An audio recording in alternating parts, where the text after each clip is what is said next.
Welcome to Thriller Bitcoin. Welcome to Thriller Bitcoin.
Jennifer, how's life? Pretty good. Yeah, just living pleb. Living pleb? Yeah. What does that mean? You know what that means. Yeah, it fucking sucks. I mean, it doesn't really, right? Like it definitely. It's not easy. Living pleb ain't easy. It ain't easy, but if it were easy, everyone would do it. Yeah, that's a good point. Yeah. Yeah, it's a really good point. It's really hard to. Yeah, it's really hard. I feel like this bear market, dude, has been brutal. Yeah, it's I guess it's my first real bear market. I was first got into Bitcoin in like 2015 and didn't really know what it was. I just used it to, do some stuff. And I saw the price go up in 2017, and that's kind of when I got interested again. But still didn't really take that full leap into it. Yeah. So I guess I'm kind of like a 2019, early 2020 Bitcoiner. Yeah, me too. Yeah, around the same time. I went head first. I was so dumb. Just went right into it. Yeah. Well, I mean, it worked out for 2 years. If you go all in. Barely. Yeah. It barely works out. Looked like a genius for a couple of years. And, and now we look like idiots, but... hold out for another year and we'll be geniuses again. That's funny. Yeah, I mean, just because it's like, it's just kind of where we're at. I feel like there's a ton of people like, doing these shit coins on Bitcoin now, shit coins on like everywhere else. And then you have like, all this ordinal stuff taking off, and, it almost feels like we're headed towards this. I mean, it's good, right? There's all this development going on. There's all this building stuff, but it looks like we're falling into the same traps again of 2017 all over again. It just feels like we're going to see that same type of crazy rise and collapse. I don't know. Well, I don't really pay attention to any of that. I know it's like kind of like new technology and everyone gets excited about the possibilities, but I guess just being around Pleb Lab, like I tend to like naturally filter out a lot of the noise. So, just stay focused on the gay stuff like Nostr. Dude, and, it's so gay right now on Nostr, right? Like there's just so many gay people on Nostr. They're like really, and I mean that in like an endearment way. Like they really love Nostr. It's kind of cool to watch, actually. Yeah, it's the current thing right now. So, all the NPCs are just jerking each other off on Nostr. I think the biggest problem, when I was talking, I forget who I was talking to, but I think the biggest problem with Nostr right now is it just feels entirely co-opted by like a few certain individuals. So every time I like jump on Nostr, it's just like to see the same 4 people, and I'm like, cool. I know what you're up to today. That's awesome. And then next day, the same 4 people right at the top, and it's just, for me, it just feels kind of like it lost its like grassroots kind of thing. Yeah. For me. Yeah. And you go to see what's trending, it's like, they should just stop saying what's trending and say the 4 people's names, because like it's just like that's the same thing. It's the same thing. Yeah. It's not trending. Filtered or unfiltered. It's the same 4 people. Yeah, and that's not a knock on the 4 people. I love them. They're great for Bitcoin. It's just that it's like, I don't need to know what they're doing 24/7. Like I was when Nostr was doing the whole, like, you know, when it was slowly started building up and stuff, it was really cool because all these new people came out of nowhere, and I was seeing all these new interesting devs doing some really cool stuff, and they got more attention. But I don't know, dude. I think that's one of the biggest problems. And the other biggest problem, I think, is just that it doesn't have, I feel like we're trying to recreate the same thing in like 2000 as far as like a Web 2.0, like Nostr's just trying to be like the same Web 2.0 platform that Twitter is. And when in reality, like, we have Bitcoin, like we should be creating like a proof of work type of social media platform. It shouldn't be based on like followers and stuff like that. It should be based off of zaps and like, you know, notes and actual proof of work stuff. Yeah. And I guess that's kind of what some people are trying to make it with the zaps, is like kind of like a value for value exchange. So that part of it's cool. It just feels like, you know, like Twitter kind of, when I first got on Twitter in 2020 in the Bitcoin scene, was like, my whole focus was like, oh, okay, this is a place, or at least the way I perceived it was like, okay, this is a place where people are making funny pictures and yeah, they're getting laughs out of it. Like that's kind of what I got sucked into. Yeah. So that's the memes. Like, yeah, the memes, exactly. Yeah. So that's what I did for a little bit. And then I realized like, okay, like, yeah, I bought my Bitcoin. I stack. I'm learning a little bit about it, but like at this point, I'm just getting on Twitter to like post funny pictures and like look at funny pictures, and it's not really a good use of my time. And now I kind of feel like after spending this last year, being a not really a contributor to Bitcoin, but like just doing productive stuff, like developing and building stuff. Like I feel like now, I've kind of gotten away from all those memes and stuff. And when I get on Nostr, that's a lot of what I see, unfortunately. It's like, what do you mean? Like, what do you just like the same stuff. Like it just seems like what Twitter was back in like 2020 with all the memes. And and now it just has like people zapping each other. Like, I don't know. Yeah. I'm not really into like the zapathons and the memes and stuff. Maybe I'm just lame. Yeah. That's where I don't know. I feel like it just needs to, I think there needs to be one person making something completely different and then opening it up. And then people will be like, oh, this is the way. And then everybody can, you know, copy it and stuff. Because right now we're not going to win. Like we're like you know how we always have this, oh, we're going to win. Like, but for Nostr to win, it's going to require some really outside the box thinking. And right now we're not winning. Like Twitter actually looks better. It works better. It has all the KYC stuff, the blue check stuff. Like, people don't give this guy credit, dude, but Elon Musk is like, when it comes to like understanding human beings and their wants and needs, like he is like really great at that. And he knew all this stuff would work. It's kind of creepy how well he knows humans.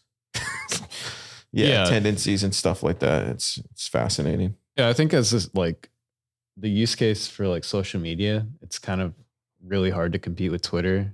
100%. Yeah. You know, having all that money and all that data just from decades of being around. I'm actually excited to see what other use cases there could be for Nostr, like besides social media. I think that right now in a lot of Bitcoiners' minds, it's like Nostr is basically synonymous with social media. Like I even said earlier, like when I get on Nostr, but Nostr is just the protocol. It's just the communication protocol, right? It doesn't have to be social media. It could be used for anything. Yeah, like the UTXO, what was it called? UTXO engineering that Nick and Super made was really interesting using Nostr for that. Yeah, it could be a part of a stack, right? Like a developer stack. I mean, so just real quick, just so for the audience knows, how did you jump into the whole develop? Because you weren't a developer. You had like a totally different, like you worked for a totally different type of like industry, right? And like how and why did you move over to becoming like a Bitcoin developer? Like what was the so I guess like from 2020 to 2022 I was actually in the mortgage industry. What? Yeah, so I worked as a mortgage loan processor. It's kind of like entry level, you know, mortgage industry job, and I was making like decent money. Are you just reviewing everything? Is that what you're doing, to trying to find abnormalities or anything like that? Or no, mainly just doing like the grunt work, like collecting documents and just processing someone's mortgage application. Was it fulfilling or no? Not really. Like it was cool because it was my first job out of college. So like it was cool to just like, I felt successful. Like I felt like I didn't have to go through that long period of like looking for a good job. And so it was pretty easy for me. Because you went to get UT, really right? comfortable. You just went to UT? I went to UT, but I got a degree in kinesiology and I didn't really see a path for like I wasn't in the degree field for like physical therapy or like, coaching or something. Just kind of got like almost like a bullshit degree. So yeah, I mean, it's just a piece of paper. I was really worried about how I was going to find a job. And luckily I knew someone in that company that kind of helped me, give me a push. And yeah, so that's what I did and was into Bitcoin. Like I said, I was on Twitter all the time and then I found you. You found me? I was the first person you met in Bitcoin? Pretty much like the first like real in real life person like you and Kyle. Really? Oh, wow. So you had just barely. Yeah. Oh, wow. Yeah. I didn't know anyone in Austin that was into Bitcoin. You would just see us like out there or what? I don't know if I found your podcast first or how it happened, but yeah, I heard about the Bitcoin block party and I was like, okay, I'm going to go out to that. The first one. Yeah. The Genesis block party. Yeah. And I was like, okay, I didn't know anyone there. So I just basically showed up and like, just felt like an outsider, I guess, because I didn't know the scene, but it was fun. And yeah, like I think a few days later, Kyle put out a tweet asking if someone would be willing to write like an article, basically. So about the block party? Yeah, about the block party, like a recap. And so I DM'd him. I said, yeah, I'd be willing to do it. Like I was a pretty good writer in college. That was like one of the few things I was good at. I could always like just get words on a page. So yeah, I offered to do it. And then I met you guys at the Capital Factory. Oh yeah. And yeah, I read that article that it got published on Bitcoin Magazine, right? Yeah, it did. It's like our only published pleb lab. All right. Yeah. Happy to be a part of that. Yeah. Yeah. So wrote that article and then I don't know, I guess kind of hung out for like a few days, but then just kind of didn't really know my place. So disappeared for a while, went back to my normal 9 to 5. But yeah, I was like into Bitcoin too. So like while I was at work, I would be on Twitter all day, like just scrolling and just felt like I was living like a double life. Really? Yeah. Yeah. Like I had my like, my NIM on Twitter and then I had like my real life. Kind of like Fight mortgage. Yeah, exactly. So yeah, anyways, long roundabout answer. So basically after 2 years, and hanging out with, you guys a lot. Well, I got reconnected with you guys, like I guess a year later at the second block party. Yeah. You were like, come to PubUp. So I started coming and started going to the workshops. And I guess my first workshop here was the one by Austin, Bitcoin Pleb Dev. Oh, the Pleb Dev one? Oh yeah. That was yeah. And actually I had tried to like teach myself some basic programming like for years because I had friends that went off and did that instead of going to school. And I saw them be really successful. So I tried to do that, but just never really committed fully. Mm-hmm. And then I guess after that first workshop, it was just like a slow build up into, going to workshop after workshop and realizing, okay, this is really fun. I'd rather be doing this than my normal job. So yeah, just like, I think in December, so my first workshop here was in August and then December of that year, 2022. It was like right after my birthday.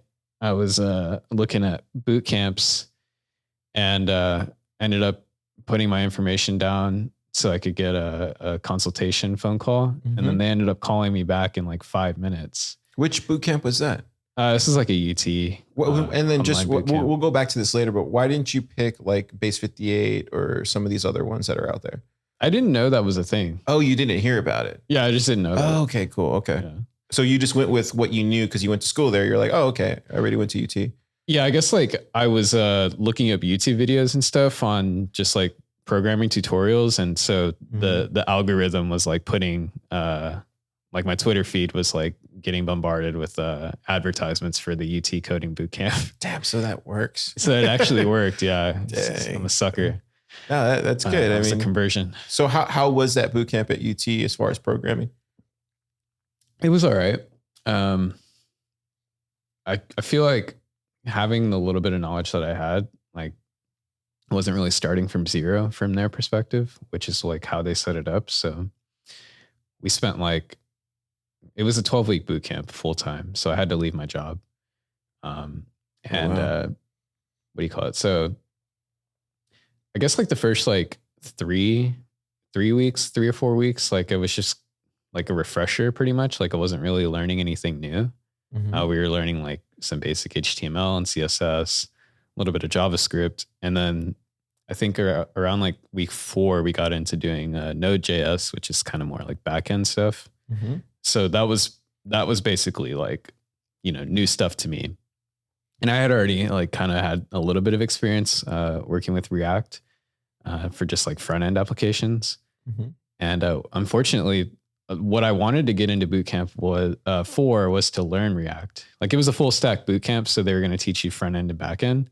Yeah. And the back end stuff was definitely very valuable because that was something that to me wasn't very sexy. So I didn't like have I didn't have like the drive to just learn it on my own. So having to do it and having no control over it, that was definitely good for me. Hang on.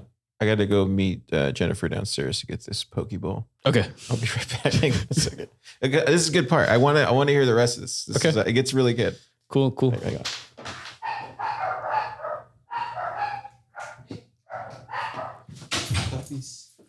Puppies. It's puppies.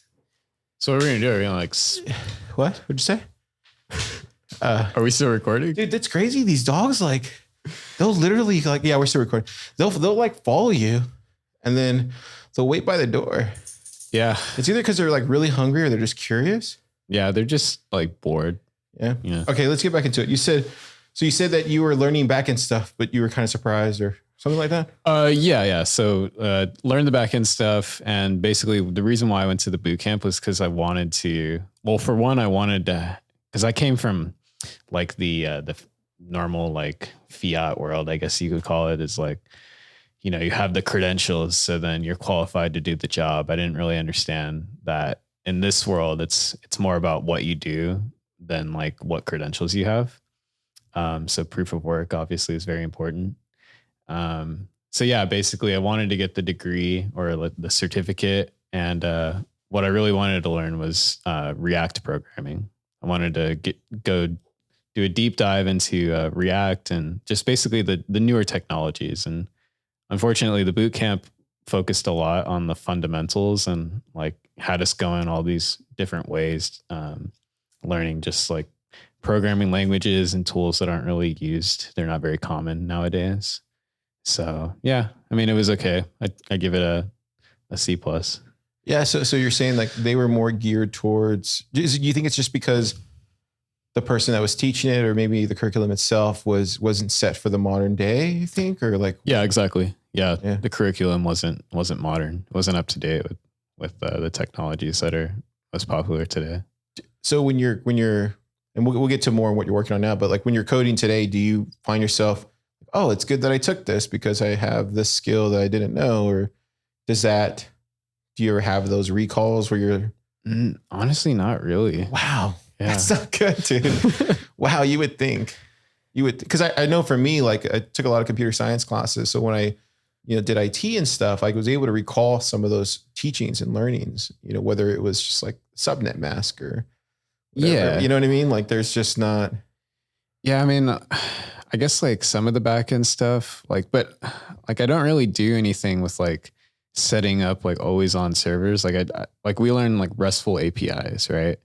And a lot of the stuff I've been doing lately is like Next.js. So like it doesn't, I mean, like the backend use is very limited. It's not really a core part of it. So what did you do after you got out of the boot camp? So I don't know if I remember when you told me you're going to the boot camp. Yeah. I was like, cool, that's awesome, man. But I don't know what you did afterwards. Yeah. So the boot camp was from December to like mid-March. And it ended like the week before the Sats by hackathon, or I guess the Sats by week. And so the first thing I did was do the hackathon. I got on. Oh, a was team. that Devster? Was that the Devster one? Yeah, I got on a team with cool. Austin, and we made Devster, which is supposed to be like a combination between your Nostr profile and your GitHub profile. Did you guys ever continue that or no? No, because I mean the long term goal is to be able to like basically have a Nostr, I guess. GitHub replacement. Yeah, Nostr GitHub replacement, and that's actually a pretty huge goal. Yeah, it's really hard to do. Yeah, that's interesting. And then what did you get a job after that or anything like that, or like how was it? Let me see. So right after that, I think. See, that was. Oh, okay, yeah. So right after that, I guess I heard about this opportunity for a company that I won't name from you and from me. Yeah, it definitely wasn't just from me. There's another person in town. Yeah, you and someone else in town. He's very popular. Told me about it. Basically referred me. I actually got it from that person, and once he told me that, I was like, okay, well, I got to listen to this guy. And then I felt bad because I'll let you explain what happened. Yeah, I mean, I don't want to like shit on it too much, but it just like I kind of got fucked over. I got hired and got paid for like 2 weeks worth of work, and honestly, I just like it really bums me out because I was super excited and I thought like, okay, yeah, like I got this job and I'm gonna build this cool thing for a Bitcoin company, everyone's dream. And it's going to be awesome. And ended up like 2 weeks later, just so much of, I don't even know what's real or not, but yeah, the founder told me that they didn't have any money and that the investor pulled out and he wasn't going to be able to pay me, or he said he was going to be late on paying me. So then, yeah, like two more weeks went by and it was like, okay, yeah, the money's coming. Just trust me. And then another 2 weeks went by and it was like the same story every 2 weeks. And he kept saying, I owe you back pay. And like, we're going to get an investor. Even hopped on a call with an investor to answer some technical questions. And gosh, dude, he came out the gate like really hard and he was well connected. And I think for me, I was like, okay, I was looking around like who he was connected to. And I was like, cool. And then I invited him over to Plub Lab just to kind of tour because he was interested in office space. But it seemed like he knew what he was doing, but I mean, that just goes to show you, man, like it's really hard, dude. Like I would say once you build a reputation, it's really hard the things I've had to learn these past 2.5 years is like hard to know who's actually going to follow through with what they say. It's really hard to determine that. Yeah. He's got a lot of riz, he's good at persuading people. At least he was good at persuading me, I guess not investors, but what do I know? So after that, what did you do? So after that, I guess I just realized that I was going to have to put myself out there and start offering to do some free work to get some experience and just to expand my network. So I did that. And then did you get a gig or no? Have you gotten a gig? I thought you were working with Yeah. So I met a guy at the Sats by Hackathon who said he was looking for like a front end designer to redo his UI for his app. His name is Doug. He's got a company called BTC Retail X. Dude, I love Doug. Yeah, he's a great guy. Such a great guy, dude. Yeah, he brought his wife this time. Yeah, she's a great lady. Yeah. It was nice to meet her. He had a fully functioning app.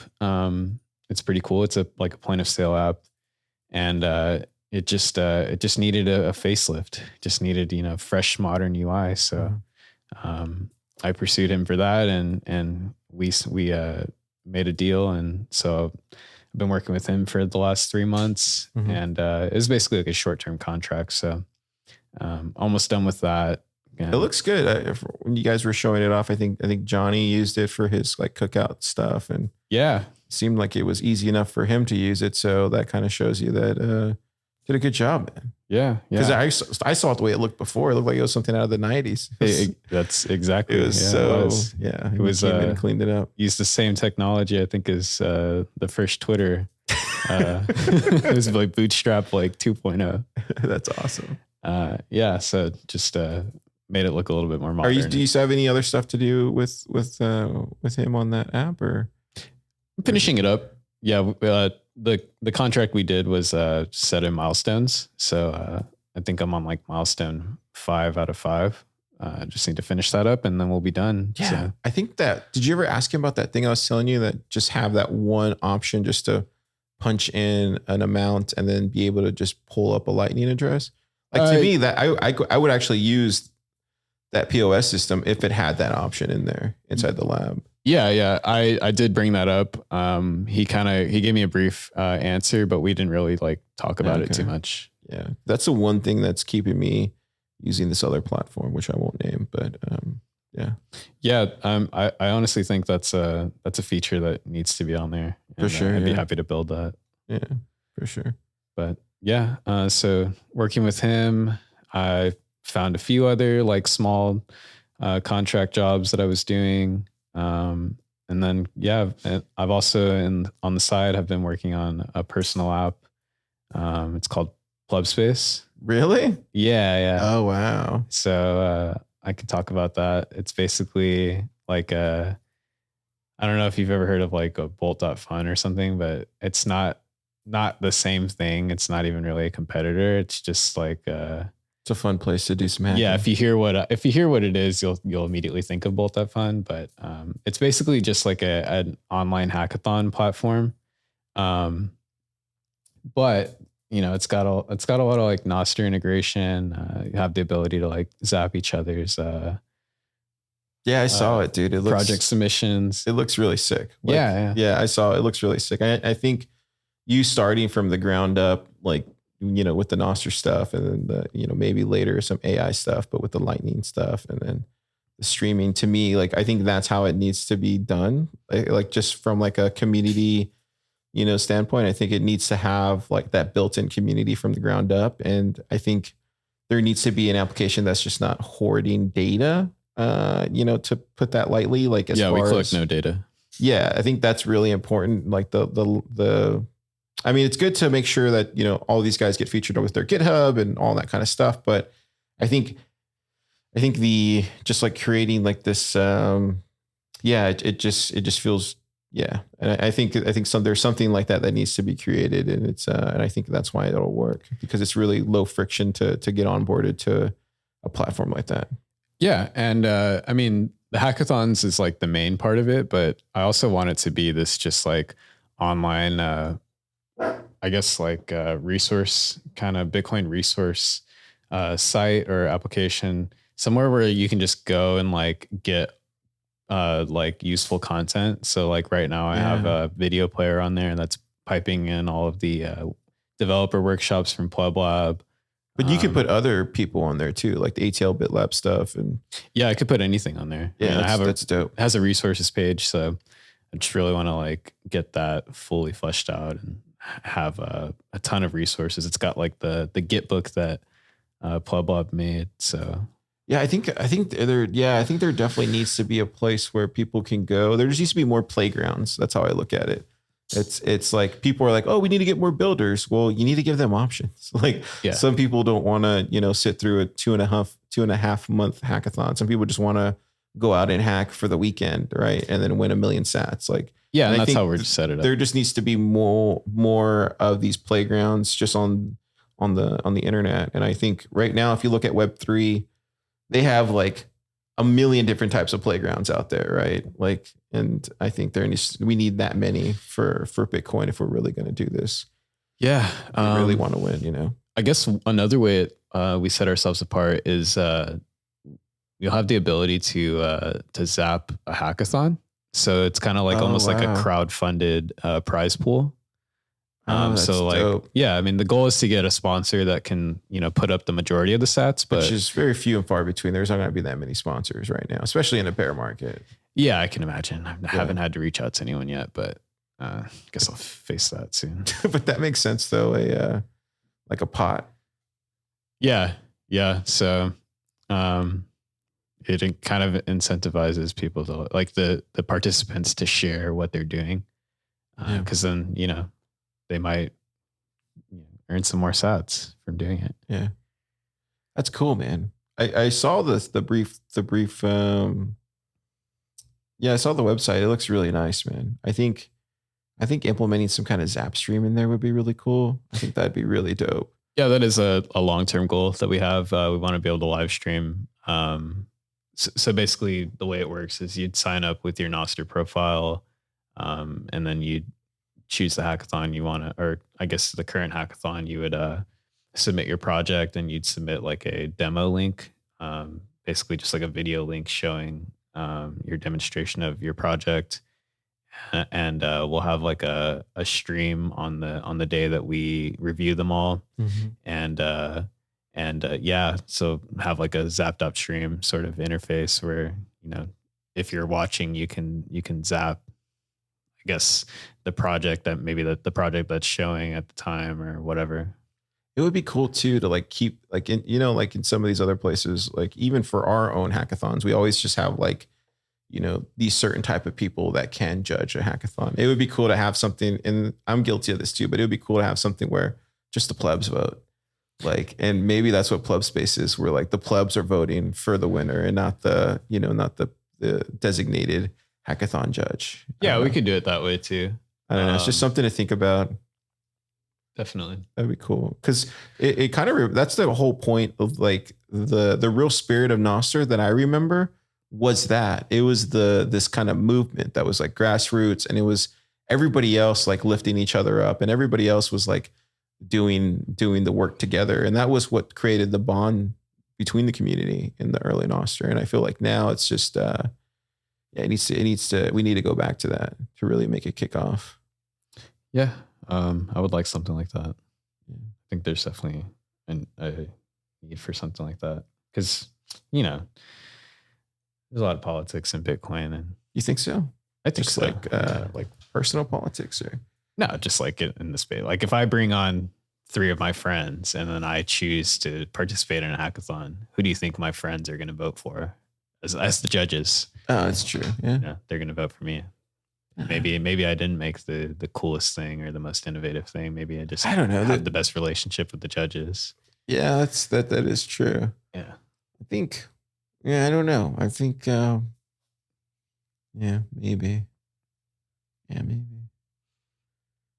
Well, that's cool, man. You're making pleb space. Yeah. Anything else you got going on? Just still working. Trying to build up my skills. You don't want to go back to mortgage life? No, I'd never. I hated it. It's just boring. It was the same repetitive thing over and over. Yeah, I'm looking for more opportunities. So I really do enjoy like marketing myself as an individual, doing these short-term contracts. I feel like it's a cool way to meet a lot of people and just, you know, sprint for like a month or 2 and just get a lot done. Yeah, that sounds really cool. I think, dude, I've been seeing you at the lab, man. You've been working really hard. Yeah, you've been helping us out too, just with like our website and stuff. So, yeah, you have a lot of talent. As far as from what I could tell, like you're very artistic. I think that's how we bonded initially, was just through the art and stuff and the writing. But yeah, you have a very good knack of building something really nice and elegant. And that, I think that for me, at least, that's always the hardest thing for some people to learn, but it comes naturally to you, man. Yeah, I guess so. I'm not gonna stay humble. Stay humble. Yeah. Yeah, for sure. All right. So yeah, let's get into the whole boot camp thing, because I think that's the most fascinating part about your story is like, now that you've been working with one company that kind of like screwed you over, and then you started working with, you know, with Doug, who's obviously a gem and amazing founder and businessman and all that stuff. And then now you're doing your own project, right, with Pleb Space. So learning all of that, like, where do you see your development career going now? Obviously you want more contracts and stuff like that, and you want to continue working on your own things, but like where do you see yourself as far as like your education? Like, where is that going to come from next? Is it just going to come from all these jobs, or? No, I mean, well, yes and no. I mean, I say yes because when I'm working on these new projects, or if I get thrown into someone's app that's already pretty much built and I'm just doing like front end work, I'm having to learn most of the time like a completely new stack. So like working with Doug, his app is built in PHP and it's a full stack PHP application. So I had no experience with that. So there's a lot to learn there. And, going to my next thing, it'll probably be a similar situation where they have a fully built application and maybe I'm just coming in and doing some minor work. And everyone likes to use their own stack. So yeah, just a lot to learn from getting these new clients. And I believe I'm going to be doing the Base 58 course coming up in November. Oh, wow. Really? Yeah. Oh, nice. Is it what made you want to go do that now? I'm just curious, just because people who are listening right now are you, Darren? Like, they're plebs. Maybe they want to become devs. The whole thing that Austin talks about all the time. But what it is, why is it now that you want to take that course as opposed to back then 2 years ago or even a year ago? Well, I mean, I just didn't know about it. Yeah, I didn't know about it. And now I've met Nifty and she's a great person. I know she's like super talented, very, very intelligent. And, I think it'd be awesome to learn a Bitcoin script and just, participate in her class. Are you scared learn from a legend? Are you scared that you won't be able to pick it up, or is that cross your mind? Or no, not at all. Wow. I mean, when I commit to something, I'm fully dialed in, Yeah. Right now, like if I, like the other day I sat in on the, I guess they call it a study session, Base 58 study session. And, not knowing anything, it was a lot to take in. I was pretty lost, for the most part, but no, I think that once it starts coming around in November, like I'm going to be fully dialed in and I don't have any fear that I won't be able to keep up or anything. That's awesome, dude. Yeah. Yeah, that's great. I don't know any Python. I know like very little Python, but I know that's like, the main programming language that she uses. Python. Yeah. Where do these languages sit as far as like ease of use or usability, as far as like a new dev? Like, I mean, I don't know. I was a JavaScript developer. That's where I started. So my thing is just like, once you know, like the fundamentals, it's probably not that hard to just jump into a new language. And I mean, it's all the same. They all do the same stuff, right? So it's just like a different syntax and different way of doing it. Yeah. I had to learn, the Cisco CLI, and that took like really long time to get good at it. But once you got good at it, and then right before I left, they wanted me to learn like Python so I could really take it to the extreme, because like Cisco was doing some like Python stuff. I forget what it was, but it was going to lead to just like all the stuff that that was going to be the next jump that I was going to do. And I never did. I never really, right when I left, that was going to be the last thing, because I wanted to really lean in on the Cisco stuff. But yeah.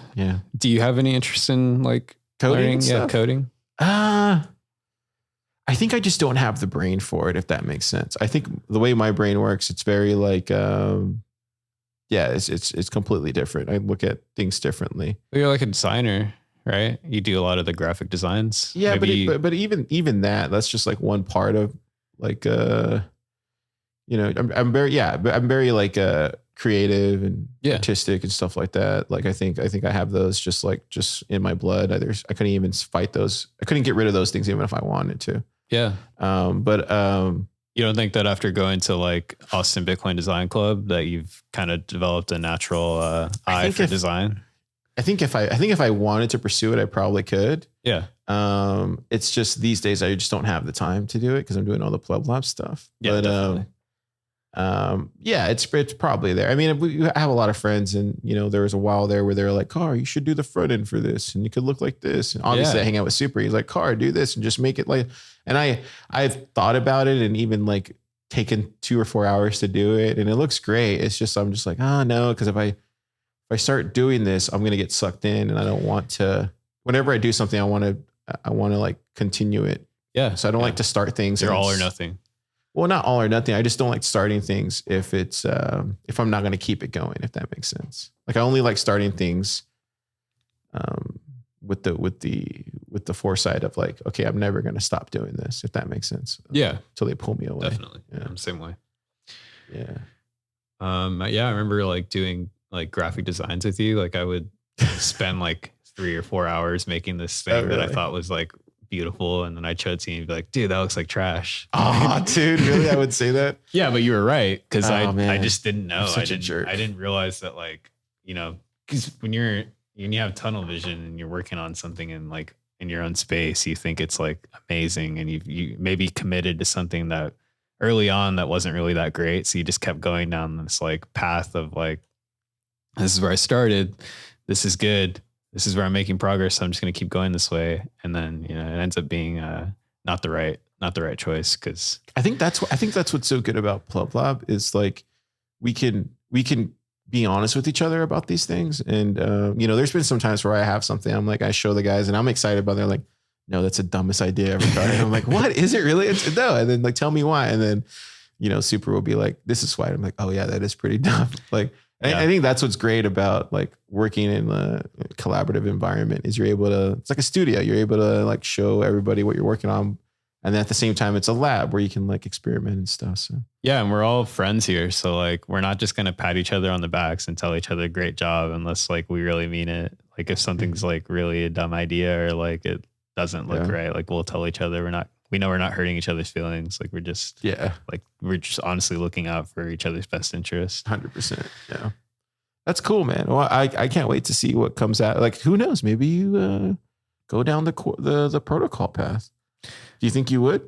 I don't know. I think I'm still kind of approaching it from this like, App you know, development? credential kind of like mindset where like, oh, if I take the base 58 course, then I've got the credentials that like I've learned, you know, Bitcoin that's protocol. a big course to like, yeah, dude, she's one of the best in the world. So like, I think having that, if you want to call it like this cred thing, like, yeah, it's a big thing, I think. Yeah. I mean, it's something I'm interested in. And if there's actually like, if I'm actually good at it or like decent at it, if I'm like one of few people in the world that can do it, then maybe there is a value in that. And maybe it'll make, you know, cause I guess I would also like a full-time kind of position at a company. Just to have that security of like, you know, healthcare and benefits. And not like, but yeah, I am like an entrepreneur and I do like kind of, you know, not knowing where my next meal is going to come from. So I have to grind and like, I have to really like put myself out there and get that next thing. I think that's like, you know, being in a corner, like you're forced to like make a decision and like, yeah, I just, I don't know. Yeah. I don't want to lose that. I don't want to get comfortable again, just having a full-time job. I was talking to somebody the other day and we were talking about the entrepreneurship part of it. Mm-hmm. And I was describing it like for the people that are listening, I'm like using my hands to show like different, what do you call this? Like I don't know, to show space on this table to show where the line is. Okay. So I used to think the line was right here of how far you could push yourself when it comes to entrepreneurship. And as far as like how deep in the hole are you willing to take it? Mm-hmm. And I got up to this line, I would say doing the Plub Lab in 2.5 years. I think at this point, I've been at this line probably like 6 or 5 times. Okay. I used to think this was the line. Like I used to think, okay, after this, you fall off the cliff. Like that's what I used to think. Right. You know, during the bear market here, I would say probably since like March, April, I've realized, no, actually, this actually is not the cliff. there's actually more. Yeah. There's actually there's like an invisible, kind of like Indiana Jones. There's like this invisible ledge. And what happens is maybe you don't fall off the cliff right here. You used to think that was the cliff, but it's not. There's actually more room right there for you to still walk to. And then this is actually the cliff. Uh-huh. And maybe I'm realizing now, and like maybe I'll realize this, and hopefully, and for the record, you don't want to ever get to this part. Like ideally, you want to avoid these cliffs like all the time. But I think just building in the bear market and running a Bitcoin business, I think this is natural, maybe. Yeah. But I think what ultimately I realized is like I used to think this was a cliff, and getting to this 6 or 7 times, like, oh crap, like But now I realize, oh wow, there's actually more ground you could cover, Okay. and this is actually your death. So are Like, you? this is like you right here, like the train is coming, and you're standing on the railroad tracks, and it's like, and the train is going to hit you at 5 p.m. And it's you ever seen Inception where they're like, they put their head on the railroad tracks, and it's like Yeah.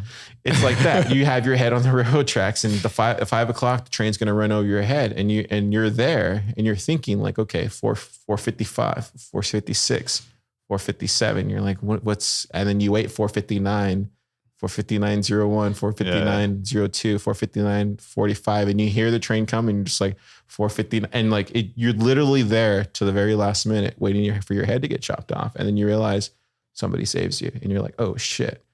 That's when I realized, oh crap, you're actually not at that edge. Okay. So you think that when you get to the edge of the cliff, that's your death, or like, what if you fly? I used to think the edge. Yeah, I used to think the first edge of the cliff was the death. Yeah, like, was the death. Like you don't fly. Then I realized, oh, there's actually more ledge there. Okay. And then when you actually, then you can really see your death. Yeah. Like you really see the death, and then you realize like, oh no. But overall, what I'm trying to say is like it. Having gone through that, I've realized like it actually makes you stronger and tougher and able to compartmentalize things a lot better, especially emotionally or intuitively, whatever you need to do to get past it. And it actually, makes you stronger, because now anytime there's something else that I'm having to deal with, I'm going to think like, oh, this is not even close to what I've experienced as far as like an entrepreneur or like a Bitcoin builder. Does that make sense? Yeah. That's why I don't want to like give up. I could just as easily go back to my mortgage job. Like it's always going to be there. And there are times where, my future looks pretty uncertain, and I'm like, man, why did I leave? I should have just stayed there. I could have probably done this on the side, right? And not had to like, constantly fight for my next thing. And honestly, I'm glad I'm doing it, because like, in the future, going down this hard path, like I just feel like everything else is going to be easier. So Yeah. like, I'm always going to remember, the struggle that I was going through right now. Yeah. And, like I was a runner in high school and in college. So like I was always, I had a hard workout on the track or something, or, had a hard long run. And then in my race, when things felt tough, like I would just remember, oh wait, I did this like hard workout that was probably harder than a race, and I made it through that, and I stayed strong. So like, let me just, just gives you that confidence basically to get through it. Yeah, I love that. Something about I don't know, something about Bitcoiners, man. We're just built different, I think. Yeah, well, that's the bear market too, right? Yeah. It's like, if we can make it through this, then things are easier. Yeah, we go back to eating steak dinners. Yeah. Yeah, I went crazy on the steak, honestly. It's like steak every day. Yeah. Now it's like really thin steaks. Yeah. They're more like fajitas than anything. Yeah. Ground beef. Ground beef. Ground beef is steak in the bear market. The $8 ground beef packages from KNC Cattle. That's what it is now. Yes, it is. That's all I live on. Yep. Ground beef. Great deal. 20 pounds of ground beef for like $110. Dude, it is a great deal. I freaking love Cole Bolton, dude. Yeah. What a great guy. God, so glad he's a Bitcoiner. Yeah, man. Shout out to Cole Bolton. Shout out to KNC Cattle. Shout out to Texas Slim. Oh man, I haven't seen Slim Johnny forever. Ochoa. Oh yeah, I love Johnny. Dude, did you try those tacos he made the last time? Yeah, so since I was an integral part of his point of sale operation, he hooked me up with a free plate of tacos. Nice. Yeah. Dude, he makes some really good tacos, man. Yeah. He it's funny because he told me that like earlier that day, he's like, I don't really believe in time. What do you mean? He said that. Like he just said like, because I asked him, I was like, how late are you going to be here tonight? And he's like, I don't know, man. Whatever. I don't believe in time. What? Really? I've never heard him say that. Okay. So what time did he leave then? Does he not look at his watch, he means? Or like, I really think he just doesn't believe in time. Like he told me he's got a plate coming for me, and I waited there for like an hour, and finally the plate was ready. So maybe just whatever it takes to make the perfect taco. Yeah, he just does things on his own time. Okay. Yeah. He's a great guy. I love him. But yeah, that's interesting. Yeah. He really meant it when he said he doesn't believe in time. That's cool, man. I'm gonna start walking around saying I don't believe in time either. Yeah. I guess that's just like what you say when you like don't really have like a sense of urgency. Like you just do things. I think at your own pace. I think he's just like in his element, right? Just very laid back. Because he's just like cooking and everything's maybe it's part of like chef culture or something. Yeah. I should get him on the pod, dude. Also like country culture, right? Because like we're in the city, you know, we're building stuff all day. Like we're always like go, go, go. And like, you know, I guess like being in that world, like you're just more chill, like laid back. Like obviously you're still getting a lot done, but like there's just different like, vibe. it's just different vibe. Dude, I want to go out there. Have you been to their market yet? The one that they have there in Luling? No, I haven't. Go, dude. I want to go. We should take a trip out there. Maybe like totally a take a Club trip Lab out there. field trip. So if there's anybody, let's just kind of like get into this part. Cause I think this could be really fascinating for people that are, you know, maybe they're working right now. Maybe they're working like some 9 to 5 that they find really dissatisfying. And they're like, man, I really see all these Bitcoiners and these devs and they have the greatest time at TabConf and they're having the greatest time, like, you know, at Bitcoin plus, like at Bit Devs, at Lit Devs. I want to be like what BTC Retriever is. I want to be like what Austin Pleb Dev is. I want to be like these people. Like what advice would you give somebody who is feeling like that right now in the bear market and all they're doing is stacking corn and like working their 9 to 5, but they feel like they're living a different life? Like what kind of advice would you give them? Yeah, I don't want anyone to like struggle too much. And like, I guess like, I don't know. There are some times where I'm like, if I could go back and do it over again, like I would do like a part-time boot camp and like keep my 9 to 5 and just like grind harder, I guess. Like don't call it a day at 5 o'clock and just like put on Netflix and like kick up my feet. Honestly think like as hard as I'm grinding now, I think I could be doing more. And I think it wouldn't be such a bad option to just stay there and like build this life in parallel. But, you know, everyone's different. Maybe some people are going to benefit more from just going all in because it's kind of how I am. Like you said, you know, you don't want to do something unless you're going to see it through and go all in. So that's what worked for me. And if you're that type of person, maybe that's what you need to do.